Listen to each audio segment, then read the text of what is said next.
رزق ہو یا محبت، قدر نہ کرو تو خدا چھین لیتا ہے۔ صبر میں شکوہ نہیں ہوتا، صرف خاموشی ہوتی ہے۔ اس خاموشی کا شور صرف اللہ ہی سنتا ہے۔ سمجھوتا کرنا سیکھو، کیونکہ تھوڑا سا جھک جانا کسی رشتے کو ہمیشہ کے لیے توڑ دینے سے بہت بہتر ہے۔ جوتے اور لوگ اگر آپ کو تکلیف دیتے ہیں تو سمجھ جائیں وہ آپ کے سائز کے نہیں۔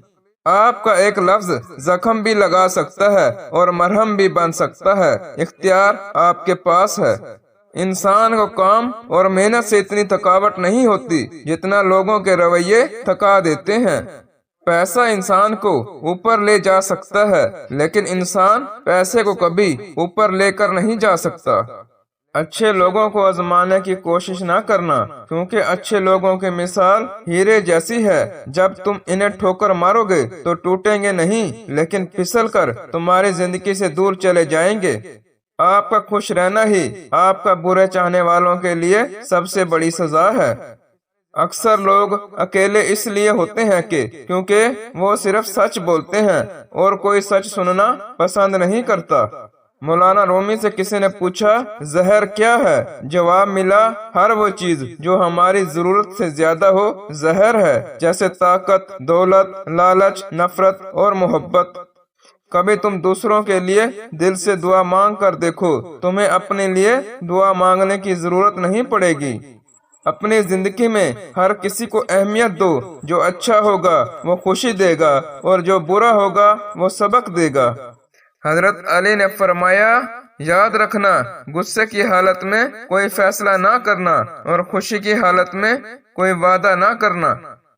زبان سے معاف کرنے میں وقت نہیں لگتا، مگر دل سے معاف کرنے میں عمریں بیت جاتی ہیں۔ ذرا سوچ سمجھ کے زبان کا استعمال کیا کریں۔ دل کی عدالت سے کوئی اتنی جلدی بری نہیں ہوتا۔ زندگی جب بھی رلائے تو سمجھ جانا گناہ معاف ہو گئے، زندگی جب ہنسائے تو سمجھ جانا دعا قبول ہو گئی۔ بیٹیاں وہ خوبصورت بوجھ ہیں جو اللہ پاک صرف خوش نصیبوں سے اٹھواتے ہیں۔ زندگی کو اچھے لوگوں کی تلاش میں نہ گزارو، بلکہ خود اچھے بن جاؤ، شاید کسی کی تلاش پوری ہو جائے۔ لوگ کہتے ہیں کہ وقت کے ساتھ سارے زخم بھر جاتے ہیں، مگر حقیقت تو یہ ہے کہ زخم کبھی نہیں بھرتے، بلکہ وقت کے ساتھ ہمیں سہنا آ جاتا ہے۔ طلاق دیتی زبانوں کو کیا پتا جہیز کیسے بنتا ہے، بیٹی کیسے بڑی ہوتی ہے۔ لوگوں کے عیبوں سے اس طرح غافل ہو جائیں جیسے نیند کے وقت آپ دنیا سے غافل ہو جاتے ہیں۔ انسان کو بس ایک ہی بار آزمانا چاہیے، پھر جو اس کا رنگ ہوتا ہے بس وہی اس کا رنگ ہوتا ہے۔ اس کے بعد وہ آپ کو نہیں، آپ خود کو دھوکہ دے رہے ہوتے ہیں۔ کچھ لوگ ساری ساری رات جنت کی دعائیں مانگتے ہیں، لیکن دوسروں کی زندگی انہوں نے جہنم بنائی ہوئی ہوتی ہے۔ جب دنیا والے تمہیں گھٹنے ٹیکنے پر مجبور کر دیں تو یہی بہترین وقت ہے سجدے کا۔ مشکل وقت میں ساتھ چھوڑ دینے والا کتنا ہی اپنا کیوں نہ ہو دل سے اتر جاتا ہے۔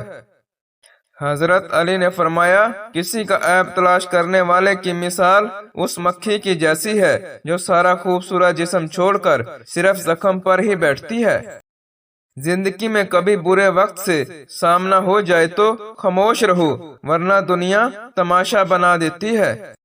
لوگ آپ سے صرف اتنی محبت کرتے ہیں جتنا آپ کو استعمال کر سکتے ہیں۔ جہاں ان کا مفاد ختم ہو وہاں ان کی محبت ختم ہو جاتی ہے۔ بہت کم ایسا ہوا ہے کہ قدر کرنے والوں کو قدر کرنے والے ہی ملے ہوں، ورنہ قدر کرنے والوں کو ہمیشہ بے قدرے لوگ ہی ملے ہیں۔ بے حسی کہہ لیں یا نا قدری، مگر انسان نے ہمیشہ اپنے خیر خواہ کو اس کے چلے جانے کے بعد ہی پہچانا ہے۔ کسی نے پوچھا، اس دنیا میں آپ کا کون ہے؟ میں نے ہنس کر کہا، وقت اچھا ہو تو سب اپنے، ورنہ کوئی نہیں۔ حقیقی انسان وہ ہے جو اپنے جسم کے مردہ ہونے سے زیادہ اپنے دل کے مردہ ہونے کا خوف رکھتا ہو۔ جو عزت اور پیار تمہیں دوسروں سے ملتا ہے وہ حقیقت میں تمہارے ہی اخلاق کا تحفہ ہے۔ بانٹنے کی عادت ڈالیے، چیزیں بھی، جذبے بھی اور خوشیاں بھی۔ گھڑی وقت دکھاتی ہے اور وقت لوگوں کا اصلی روپ دکھاتا ہے۔